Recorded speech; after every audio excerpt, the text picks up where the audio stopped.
Go vertical, I'm making sure that I'm rotating that in post so that people aren't sitting there trying to turn their heads. Saying, right. Or I pop in the photos as they're taken and let them live on the screen. Though, see, with you having photos, that's another. You have an option. Yeah. Now, if this guy's just shooting skateboarding or whatever, and it's one shot the whole time, he's going to limit himself. Yeah. So when you're shooting with that GoPro, do yourself a favor, give yourself different options. Right. So perfect information if you have it. It's good stuff, Todd. Let's see. Nicholas Ryan Watts. How do you slow down a clip playback to play in slow motion? Also, how do you speed up the clip to play very fast? Every program out there has some sort of time stretching feature. You can stretch stuff out. You can shrink it so it goes faster. A lot of this also still comes back to how it was shot. To get the best slow motion or to get the best speeding stuff up is not so much a problem, and you just speed it up. But slow motion, this is generally why people shoot it 60 frames, 120 frames, things in a variable of like 24 frames. So usually movies are 24 frames a second, and then you'll shoot at 60 frames per second because that's 1.5 times 24, thus having a very, very smooth slow motion. Now, you could take a 24 frame clip and force it to be slow motion, but all the program's doing at that point is it's duplicating frames, and that's why you'll see slow motion that kind of looks a little jittery and not really as smooth as movies. That's because in movies and high-end stuff and just professional looking stuff, they shoot at a higher frame rate to get good slow motion. And we go over all of this in the guide.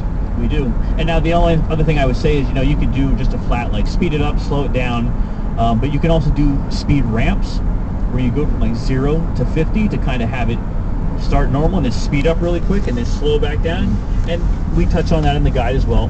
That's a little special thing. So speed ramps are kind of fun depending on what you need to do. You might need somebody to cross the street a little bit faster in a section and then stop so that they can deliver dialogue at the proper speed. So you might do a speed ramp where you specifically key in these things with keyframes, which we get into in the guide as well. Blowing my mind. Just exploded. Yep. Jeez. Krishnanaj Kaleidapan. I should probably edit that pronunciation. I got it right. No, do a voiceover in post. Krishnanaj. I'll have Steven. How to make an interesting teaser/trailer. Things to consider. Consider length. Sometimes I see trailers and teasers for things that people are really proud of, really excited to show the world, and it's 10 minutes. Yeah. And that teaser should be 30 seconds. So consider that. Because it's a lot easier to grab the greatest shots, the greatest plot points, and hopefully you're not spoiling it like so many trailers do, to put the greatest things into 30 seconds, then to stretch things out for 5-10 minutes. Yeah. Do that. A great teaser, trailer, the audience wants more. So don't give them too much. So keep it clean and concise and get them excited to see more. That's the reason you're doing it. So I would say short and sweet. But make people want more. Yes. All right. Clark Podger. Does this guide work independently or do we need any of the others to complement this? You want me to get it? Sure, how about it? I got it. It works fine independently. So if you're just looking for video editing, this is going to be perfect for you. But if you haven't picked up the DSLR video guide yet, and you're looking to really ramp up your video skills, getting them both together are really going to, it's really going to help you out. Well, they complement one another. They are. We honestly wanted to get it both out at the same time. But we would have been going forever. Yeah. That's the beauty of the two guides together, is that the videos that you edit and that the footage we give you to edit is stuff that we showed you how to shoot in the DSLR video guide. So by having both of them, not only can you know how to edit all these different types, you can see how to shoot all these types. So it's kind of a 1-2 punch. You can be a shooter, filmmaker, editor, all in one package by having both of them. Right, but again, you don't need both. Not at all. It's great if you want to support us any other way. You can always pick up the Flash Guide or the Chronos Photo Guide to Getting Out of Auto. This is honestly the 4th guide we've created, and I've got over 2,100 videos that are free on the internet, on YouTube, and over on the website. So, if you want to support us, you can go ahead and do that. But no, you don't need any of the other guides in order to make this one useful. No, if you just want to be an editor, this is the perfect thing to get you started. Just like the DSLR video guide was the perfect place to start if you wanted to get into filmmaking. But they do complement each other very, very well if that interests you from both angles. Sure. Okay, the last one we have here is Nicole Bolas. Just wanted to say that I'm reviewing the guide, and it's really good. Oh. I bought the video guide, and they go together really well. I'd recommend getting the video guide and watching that first. Super happy with it. I'm already making a video for a local business, so the guide has paid for itself. So we did send out some beta copies to people to get an understanding for, and you wanted to talk about some of the feedback that you got, because we create this stuff, and you never know how you guys are going to react to it. That's why we get 20 or 30 of them out to people, just so that we can get their feedback. Yeah, I think the most exciting stuff that I see from a lot of the reaction from people is this has demystified editing for me, because it can be really overwhelming. You open up that program and there's all these windows and buttons and little things to click, and you're like, I have no idea where to start. So just to get people comfortable with the idea of editing, it's really, really simple at the end of the day. The computers only do but so many things. You know, you cut, you dissolve, you wipe, you do things here and there, but it's all based on a lot of the same principles. It's knowing the techniques and the fundamentals of storytelling through the editing process that really helps to take your videos to the next level.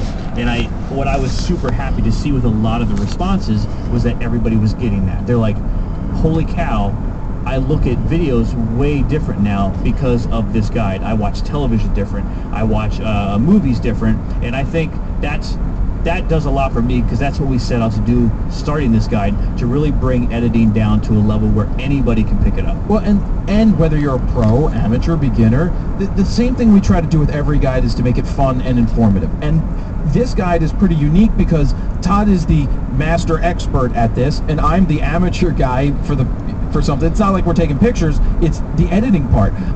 I can edit a little bit, but that's what's great when you watch this guide, is that you're like, oh, I'm like Jared in this situation. Or you may have better skills at editing videos than I do here, but you're still going to pick up a ton of stuff from Todd. I mean, yeah, go ahead. Well, some of the best stuff, and some of the reviewers have actually pointed this out, is there are a number of aha moments that you have. And as I was piecing the guide together, I was like, man, that really, really means something there. That you're like, oh, because you can see in your eyes a couple times, it just clicks. And you're like, oh, we were talking about that and that before, and now we're doing this, and that's why this was relevant. And it just, you realize like, oh, this isn't rocket science. Like, if I have a story to tell, I just use a handful of techniques, and I can really tell a professional looking story through video. Yep. And what's cool about the guide when you do pick it up is that you have access to it all the time. You own it. It's like your Bible. It's like your college class without having to go to college and drop 4 years of time or 2 years of time and lots and lots and lots. Jacob, where's your change from McDonald's? Because I think that was my change.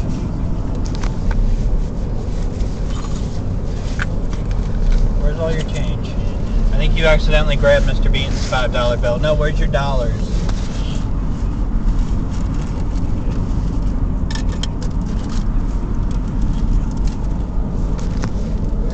Okay, you did. You grabbed my dollars. Alright, there you go. That's yours. Thank you. I want to get those mixed up, bud. You can go back, revisit this, get some tricks and tips to not only edit it, but it might spark some ideas on how to shoot it. And it's one of those things that it's always going to be there as a resource for you. Yep. Yeah, we're really proud of this bad boy. I mean, that's what we set out to do. You never know how it's going to turn out, but I'm really happy with it. I'm super happy of it, and I'm excited that it's not a passive thing. People aren't just going to watch us, tell them what to do. They can actually go do it. Yep. You're getting every piece of footage that we have, and you can do it better than me. I can't wait to see the things that people do with the footage we provide them and surprise me. I'm going to be like, man, I should have thought of that. Man, that's a better shot right there. I'm super excited to see like where they take it. And we'll probably have a way for people to do that at some point. That would be cool. So, really cool. Thank you guys for submitting the questions. Hope you got a bunch of information out of this, because that's the point of it. If you want to get more stuff, more information about the guide, or pick it up, you can go to froknosphoto.com/video-editing-guide. aka the video editing guide. That's what it's all about. And you know, anything else you want to add before we get out of here? I think this is about the time we'll probably fade. Oh,